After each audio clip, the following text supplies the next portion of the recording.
Atha Yoganushasanam.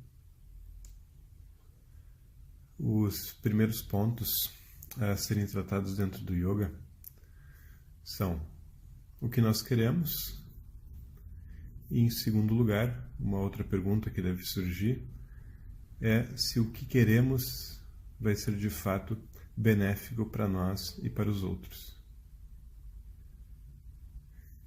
E caso tenha passado nesse crivo o nosso objetivo, como nós vamos construir o que queremos?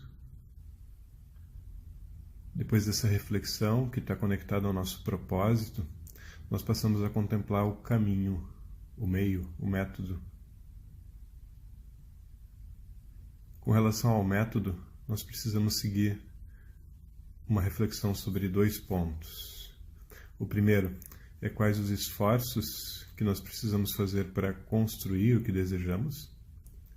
E o segundo, que sistema e qual pessoa vão me guiar nesses esforços. Muitas vezes a gente pode pensar que os esforços são o suficiente, mas os esforços eles exigem a compreensão do contexto, a compreensão a respeito do remédio que vai ser utilizado.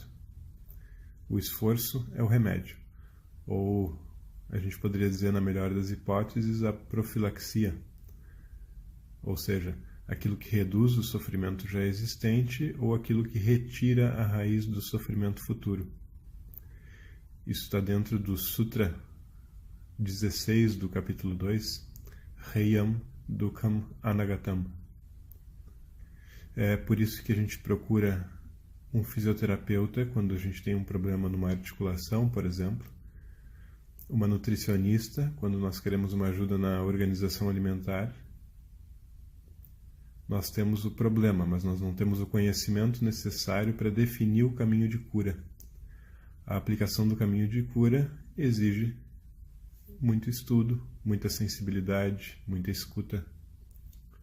O caminho de cura, no caso da nutricionista, vai exigir um conhecimento sobre as propriedades de cada alimento, um conhecimento sobre o que cada alimento causa no corpo humano de forma geral, o conhecimento do que o alimento causa quando interage com algumas condições particulares de uma pessoa.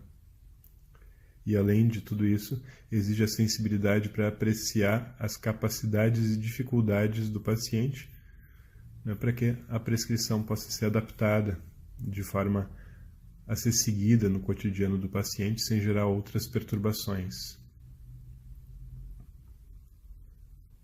No yoga, que é um caminho que trata do ser humano de uma forma integral, ou seja, incluindo o corpo, incluindo respiração, incluindo mente, incluindo os relacionamentos, incluindo a questão espiritual. Nesse sistema todo, o que nos protege é a linhagem do professor. O que é isso? A linhagem é como o sistema de ensino do curso acadêmico, é a forma como aquele conhecimento é transmitido, é a forma como aquele conhecimento é protegido. A linhagem é a tradição de conhecimento a qual aquele professor se submete. É o conhecimento maior que o próprio professor. Quando uma nutricionista escolhe uma dieta para um paciente, ela não pode se basear só na própria experiência e nem só nas próprias reflexões. Ela precisa estar alicerçada em décadas e décadas de estudo de vários que vieram antes dela. Ela precisa estar alicerçada em décadas e décadas de aplicação prática de vários profissionais que vieram antes dela. Um profissional se submete a um sistema de conhecimento maior do que o seu conhecimento pessoal para proteger a ele mesmo e aos seus pacientes. É por essa razão que, quando nós buscamos yoga, também devemos buscar uma linhagem e não apenas um professor.